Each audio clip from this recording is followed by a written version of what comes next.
On September 4, 2025, the iconic steps of Capitol Hill became the stage for a high-stakes political showdown that would capture the nation's attention. The air was thick with anticipation as lawmakers, staffers, and journalists gathered for what many predicted would be a defining moment in the ongoing battle over America's healthcare future. Inside the Grand Senate Finance Committee chamber, Health and Human Services Secretary Robert F. Kennedy Jr. took his seat at the witness table, bracing himself as senators prepared to grill him on his record and his vision. The hearing, originally scheduled to discuss President Trump's ambitious healthcare agenda, quickly escalated into a fierce and sometimes personal interrogation of Kennedy's leadership, his sweeping reforms, and the controversies that have followed him since taking office. Tension filled the room as senators from both parties pressed Kennedy on his most controversial policies, initiatives that have upended the public health establishment and sparked heated debate across the country. Chairman Mike Crapo's opening gavel echoed through the chamber, signaling that this would be no ordinary testimony, but a pivotal moment in the nation's health policy debate. Kennedy, a longtime critic of public health orthodoxy and a polarizing figure in American politics, faced sharp, accusatory questions about an agency in turmoil and a system that some say he's undermining, while others argue he's trying to save. For senators, it was a rare opportunity to hold the administration accountable in a public forum. For Kennedy, it was a moment to defend his bold vision for a reformed health system and to push back against his critics. He arrived not just prepared to answer questions, but determined to challenge the very premises of his critics, signaling that he would not back down from controversy. The hearing soon became a microcosm of the nation's deep divisions over science, trust, and the government's role in health, issues that have come to define the current political era. The intense exchanges and pointed questions offered a rare window into the administration's Make America Healthy Again platform, and the fierce resistance it faces from both sides of the aisle, as well as from the public. What happened in that room would not only spark a national debate, but also prompt an unprecedented response from the vice president, setting the stage for a political battle that would reverberate far beyond the walls of Congress. Criticism of Secretary Kennedy was swift and bipartisan. Senator Ron Wyden accused Kennedy of endangering children and presiding over a healthcare disaster, calling his agenda reckless and cruel. Republican Senator Bill Cassidy, a physician, questioned Kennedy's contradictory stance on vaccines, praising Operation Warp Speed while cutting mRNA research and restricting vaccine access. Senator John Barrasso pointed to a Texas measles outbreak and CDC turmoil as evidence of failed leadership. Senator Maria Cantwell called Kennedy a charlatan, arguing his policies sow mistrust in vaccines. Senator Mark Warner challenged Kennedy's grasp of basic facts, while Bernie Sanders cited opposition from major medical organizations. The committee's message: Kennedy's actions are dismantling decades of public health progress. Real-world consequences were highlighted, including a cancer patient denied a vaccine due to new HHS guidelines. Under intense scrutiny, Secretary Kennedy mounted a combative and unapologetic defense of his sweeping health reforms, facing a barrage of pointed questions from lawmakers and critics alike. He countered Senator Wyden's sharp criticism by turning the spotlight on the failures of the existing system, blaming it for the nation's skyrocketing rates of chronic disease and preventable illness. Kennedy firmly denied accusations of restricting vaccine access, insisting that his policies are designed to restore individual choice and protect the principle of medical freedom for all Americans. He argued that the government's role should be to inform, not coerce, citizens when it comes to personal medical decisions, emphasizing the importance of transparency and respect for autonomy. Addressing the controversial shakeup at the CDC, Kennedy justified his decision to fire Director Susan Monarez, claiming it was a necessary step to restore public trust and accountability within the agency. He promised further staff changes to detoxify the agency, vowing to root out what he described as a culture of complacency and restore integrity to public health leadership. Kennedy also highlighted a sweeping set of broader HHS initiatives, ranging from food safety and water standards to lowering drug prices, cracking down on e-cigarette use among youth, and ending risky gain-of-function research. He framed his tenure as the most proactive and ambitious in HHS history, determined to leave a lasting impact on the nation's health landscape. Kennedy's message was clear.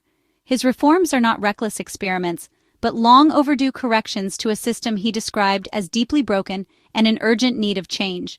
The hearing quickly escalated into a high-stakes battle over the very definition of public health leadership, with the future direction of national health policy hanging in the balance.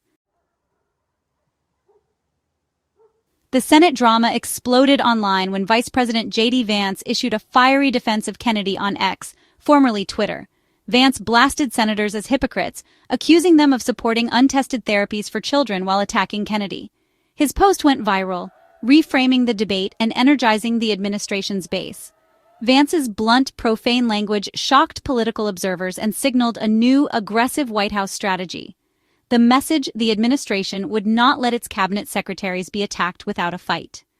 Vance's intervention drew a sharp line between the administration and what it called a corrupt establishment. The post further inflamed tensions, making clear the White House's combative stance. Vance's post was just the start of a coordinated White House defense of Secretary Kennedy. Almost immediately, the administration's top officials began amplifying the message, signaling that this was more than just a routine show of support. It was a strategic move to rally allies and shape public perception. Kennedy reposted Vance's message, thanking him publicly and highlighting their alliance. The gesture was quickly picked up by other administration figures who echoed the sentiment across their own platforms, creating a wave of unified messaging. Press Secretary Caroline Leavitt framed the criticism as proof Kennedy was over the target, insisting the administration champions gold standard science. She emphasized that attacks from opponents only validated Kennedy's efforts to challenge the status quo. Deputy Chief of Staff Taylor Budowich mocked Democratic senators, calling them defenders of a failed medical orthodoxy. He argued that their resistance was a sign of desperation, not strength, and that the administration would not be intimidated. The White House presented a unified front, portraying Kennedy as a courageous reformer under siege. Officials described him as someone willing to take risks for the greater good, even in the face of fierce opposition. Rather than back down, the administration doubled down, calling the hearing a victory in their war against a corrupt establishment. They insisted that the controversy only strengthened their resolve to push for change. The message was clear. Kennedy is a key figure in their populist revolution, a symbol of resistance against entrenched interests, and a champion for those demanding reform. The administration's aggressive response was designed to project strength to supporters and opponents alike, making it clear that they would not be deterred by criticism or controversy. The controversy became a rallying point for the White House's health agenda, energizing their base and setting the stage for the battles ahead. The Senate hearing capped a turbulent start for Kennedy as HHS Secretary. His appointment by President Trump was a provocative move, central to the Make America Healthy Again agenda. Kennedy's critics in the medical community called for his removal, culminating in a letter from over 1,000 HHS employees demanding his resignation. Democratic senators on the committee echoed these calls, setting the stage for confrontation.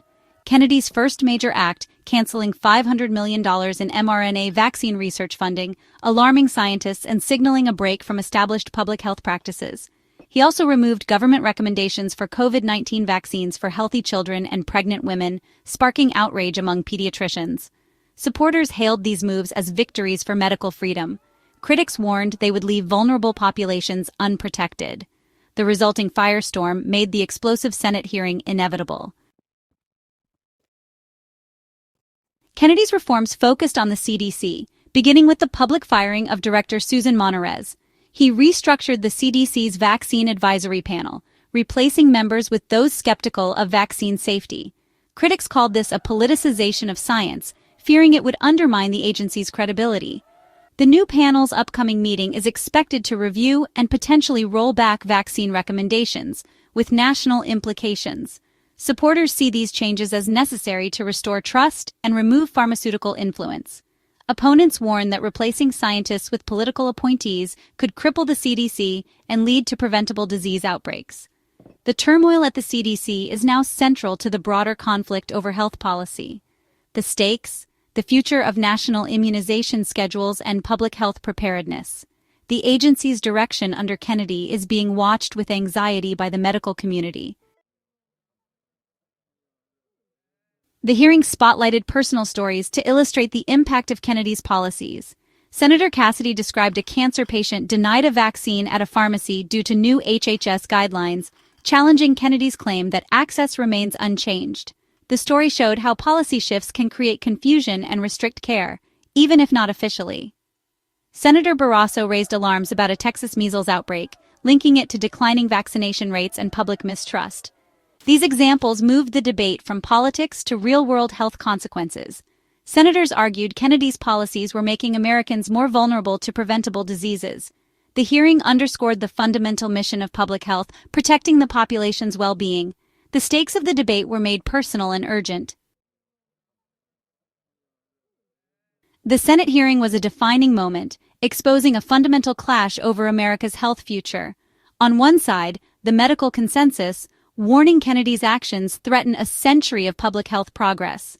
On the other, a populist movement, arguing the system is broken and Kennedy's reforms restore freedom and accountability.